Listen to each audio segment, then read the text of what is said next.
Chapter 16. Pain. A pain that runs deep into the bones. Tisha gritted his teeth, crouching on the ground, groaning in agony. It felt as if he truly had some severe psychological issues. Every time someone died beside him, his head would ache terribly. How did this happen? Was it because he saw death that it triggered this reaction? No, Tisha had witnessed deaths in the game multiple times. Not every death caused him a headache.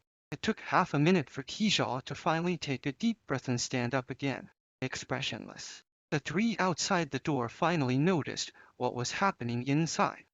They rushed in to check, only to find out Officer Lee had died, still holding a cigarette. Xiang Chengze covered her mouth, wanting to cry but unable to make a sound. Damn it! She slowly walked to the corner, grabbing her hair and crouching down. Her previously perfect Mandarin now sounded more like a dialect. What is happening? What is all of this? Her emotions were unstable, clearly shaken by the events. Before Tisha could speak, another bell rang from afar. Then, Lin Ting and Lao El were startled and looked toward the direction of the sound, though they didn't know what the bell signified. They had heard it multiple times during the deaths of others. Lin Ting steadied her mind and walked over to Xiang Chengze, gently patting her shoulder. Xian lawyer, you have to pull yourself together. How can I pull myself together? Xiang Chengze slowly lifted her head. Her eyes filled with despair. Officer Lee died for me. He died saving me. What exactly happened? Lin Ting grasped Xiang Chengze's cold hand. You can't keep it inside. Tell me what happened. It seemed Lin Ting knew how to talk to someone whose emotions were completely out of control, as a few short sentences helped Xiang Chengze loosen up. It's all that rabbit. Xiang Chengze shook her head. That crazy rabbit. She wanted both our lives. If it weren't for Officer Lee, we would both be dead. They're all lunatics. There's no law in their eyes. Xiang Chengze slowly began recounting what happened after Tisha and the others left. Their experiences were different from TXIA's predictions. It wasn't Officer Lee who discovered the game mode of this place. Oh, Zhang Chengse. After the four left, Star Chingze decisively started talking to the Minato across from the convenience store. Just as she had said, she needed to gather enough information to make the right decision. When she learned that the game here wasn't fatal, there was even a chance to win the Dao. She explained the situation to Officer Lee. Xiao. Only Officer Lee agreed with her, deciding to gamble the last remaining Dao. Xiao Ran strongly opposed this idea, insisting on keeping the Dao for herself, even if it meant wasting the opportunity, refusing to gamble.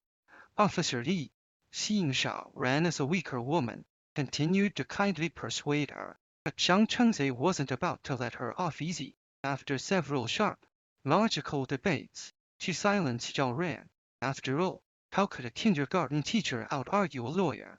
Across from the convenience store, the game was designed by the Minato, and it was an incredibly simple obstacle race. The restaurant was filled with many old tires and wooden walls. If you could complete the track in the given time, you would win to Dao. This game was almost tailor-made for Officer Lee, who came from a police academy background and had practiced obstacle races during his student days. Although he had become a little rusty over the years, he was still more than capable of finishing the track within the time limit. The entry fee was 1 Dao, and winning earned you 2. Officer Lee seemed to have found a loophole, participating 3 times in a row. By the time he was exhausted, he and Zhang Chengze had accumulated 4 Dao. With this success, the two of them grew more confident and believed they could collect enough Dao before meeting Kaizhou. Later, they accidentally stumbled upon the human rabbit game, which was an escape type of game. They thought it would be just as simple as the previous one. In a small room, the two of them were trapped in opposite corners.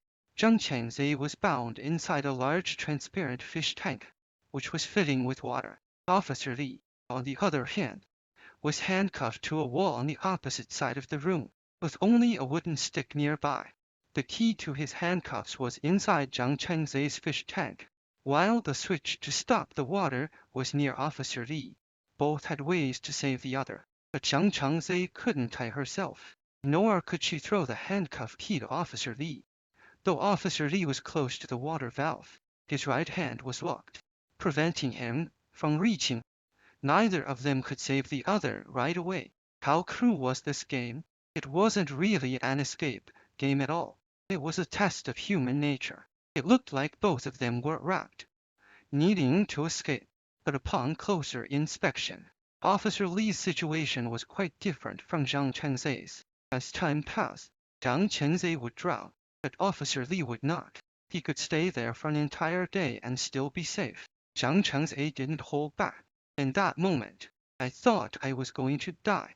Next, Officer Li tried many ways to break free of his handcuffs. Regular handcuffs were no challenge, but he had no tool. The only thing he could use was the wooden stick. Officer Li is so foolish. Zhang Chengzei thought, her head hanging low. Why didn't he just throw the stick to me, break the fished ankle? Instead, he broke his own hand. Tijia sighed helplessly. He struggled with the decision. What? Zhang Chengzei looked up with vacant eyes. You mean, this was the result of his thought process? Yeah, Tijia nodded. He must have known that using the stick to break the glass wasn't a smart choice. But he didn't even try. Zhang Chengzei started crying again. He could have at least tried. What if he did try? Tijia said. What if the stick didn't break the glass and fell next to the fish tank? What would you have done then? Zhang Chengzei was silenced. TXIA's question hit the mark.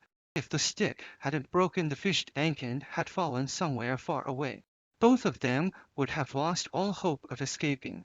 As Zhang Chengzei stared in shock, Officer Li used the stick to smash his own hand.